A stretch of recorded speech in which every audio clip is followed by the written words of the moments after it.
Ukiwa graphics designer nadhani unafahamu kabisa umuhimu wa kuwa na vifaa sahihi. Na ndio maana katika video hii nimeamua kukuelezea kompyuta sahihi kwa graphics designer. Linapokuja swala zima la graphics design, kuna machaguzi mengi sana ya kompyuta kwa kuzingatia brands tofauti kama Apple, Samsung, Lenovo, HP na kadhalika.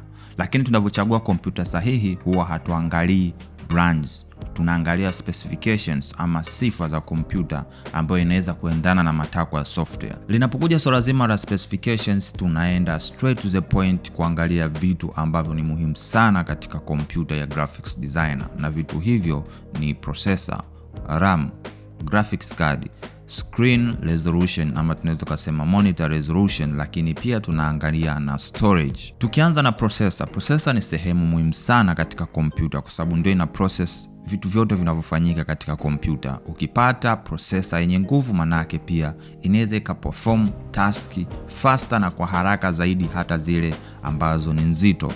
Na tunavyoangalia processor, tunaangalia katika sifa tofauti za processor, ambapo cha kwanza tunaangalia ni generation ya ngapi. Kwa hiyo kwa mfano ukipata Core i5 ama Core i7 ama Core i9, tunaangalia ni generation ya ngapi. Na ushauri wangu kuanzia generation ya 8 inakuwa bomba zaidi, kwa sababu generation inavyozidi kuwa ya juu zaidi ndivyo inamaanisha kwamba kompyuta inakuwa efficient, lakini pia inakuwa na kasi zaidi. Lakini pia tunaangalia vitu kama gigahertz. Gigahertz ni ngapi?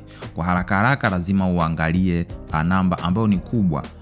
Namba kubwa kivipi? Maana yake hizi gigahertz zinakuwa na kuanzia labda 1.9, 2.2, labda 2.5, 4, 3 na kuendelea. So inavyozidi kuwa namba kubwa zaidi inamaanisha kwamba processor inakuwa na kasi zaidi katika swala zima la kuprocess baadhi ya vitu kwenye kompyuta.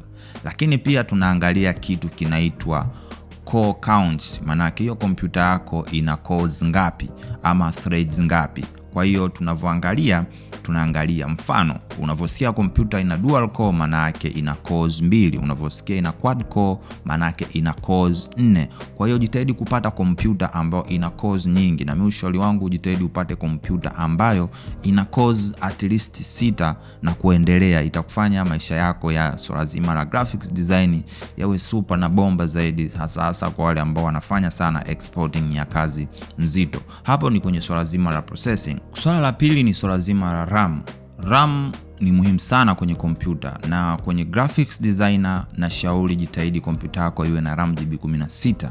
Hiyo ndio recommended, lakini kama unaweza best option ni kwenda GB 32, lakini minimum kabisa ni GB 8, ambapo hapo manake utaanza kutumia, lakini kompyuta itakuwa iko slow kwenye kuexport, lakini pia baadhi ya applications itakuwa ina lag, yani na scratch. Kwa hiyo best option ni kwenda na GB 16 ama GB 32. Itafanya maisha yako yaende kwa urahisi na smooth zaidi kwenye swala zima la kazi zako za graphics design. Kitu kingine ambacho unatakiwa kukizingatia na kukiangalia ni kwenye swala zima la storage.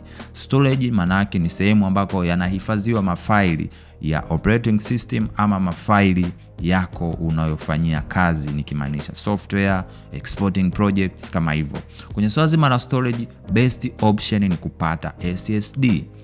Nunua kompyuta ambayo ina SSD. Sasa SSD zimegawanyika katika makundi tofauti. Kuna SSD ambazo tunaziita flash storage ambazo zinakuwa hivyo, kuna SSD ambazo ni MV2 na kuna SSD ambazo zipo kwenye SATA. Best option ni ya kwanza kabisa ni kwenda kwenye hizi za format MV2, the best, kwa sababu ziko fast, zinatumia umeme kidogo, lakini pia zitafanya kompyuta yako iwake haraka pia. Kwa hata software unavyofungua unakuwa umefungua kama umefungua folder.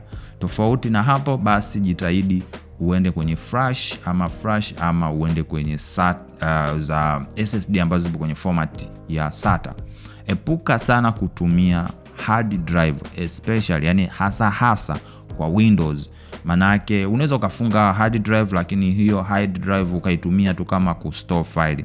Lakini sehemu ambako unatumia kuexport, sehemu ambako umeinstall software, sehemu ambako umeinstall Windows, ni lazima utumie SSD, kwa sababu SSD ziko faster zaidi kuliko hard drive, kwa sababu SSD zinatumia technology ya like kama RAM ama flash disk, wakati hard drive zinatumia mfumo wa magnetic, kwa maana umeme lazima uzunguke mpaka magnetic izunguke, then ndio hard drive inafanya kazi. So epuka kutumia hard drive, tumia SSD kwenye storage yako, especially sehemu ambako umeinstall software pamoja na operating system. Swala lingine muhimu sana kuangalia unapokuwa unanunua kompyuta ama unachagua kompyuta kwa ajili ya graphics design ni kuangalia screen resolution.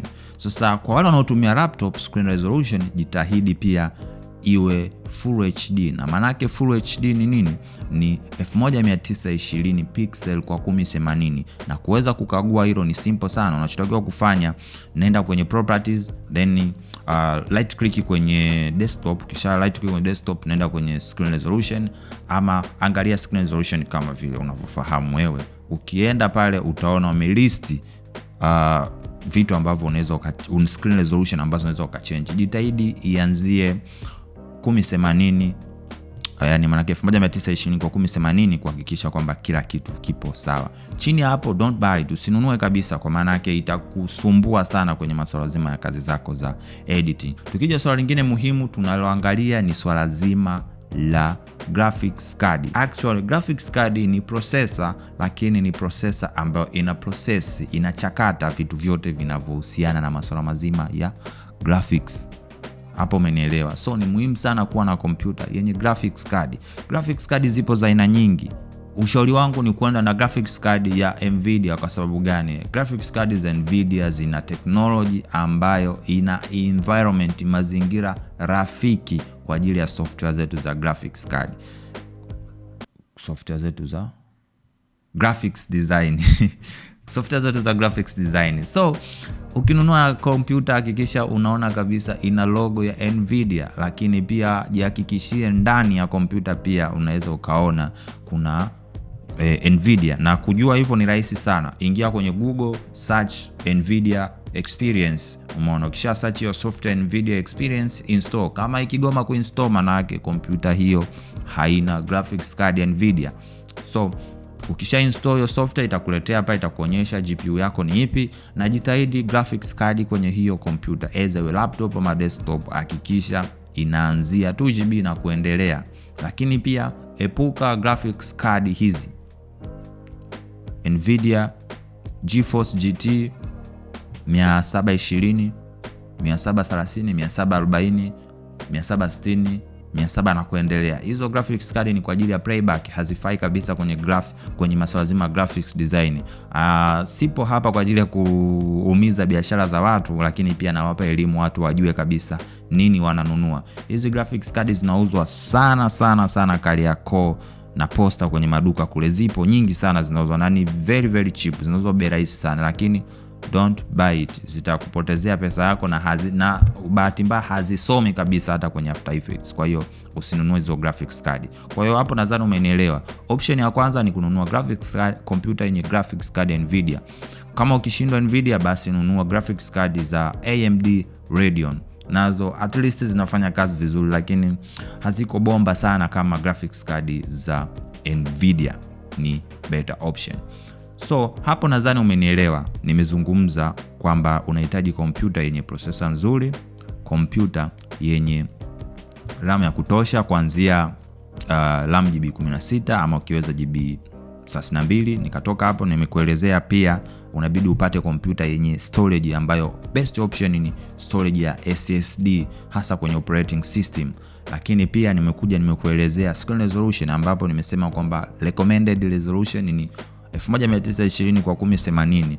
Na mwisho kabisa nimeelezea swala zima la graphics card. Sifa nyingine ni sifa tu ambazo ni personal preference. Kwa mfano kompyuta iwe na Bluetooth, kompyuta iwe na Wi-Fi port ama Wi-Fi antenna. Hizo ni sifa ambazo utaangalia wewe kutokana na matumizi yako unavyokuwa unahitaji, ama unataka kompyuta iwe touch screen. Hizo ni personal preference, lakini hivyo ni vitu ambavyo nimevielezea. Lakini pia kama unataka kusoma kwa undani na kuelewa zaidi, unaweza ukaangalia chini hapo description nimeandika, utadownload hicho kifile hapo chini kwenye maelezo ambacho nimelist sifa za kompyuta, nimezilist. Kwa unaweza ukaenda dukani ukamwonyesha mtu kwamba yeye anahitaji kompyuta yenye sifa hizi, je, nitapata? atakwambia kama anayo ama hana. Asikulazimisha, hakikisha anakupa kitu ambacho kina sifa kama nimezitaja ama zinakaribiana na hizo nilizozitaja. Nadhani umeshafahamu yote haya ya mambo ya msingi ya kuzingatia unaponunua kompyuta kwa ajili ya graphics design, na unaweza ukaanza kujiuliza kwamba anyway, Richstar anatumia kompyuta ya aina gani ama brand gani? Kujua hilo, kwa nami hapa na nitalijibu hilo swali katika video inayofuata.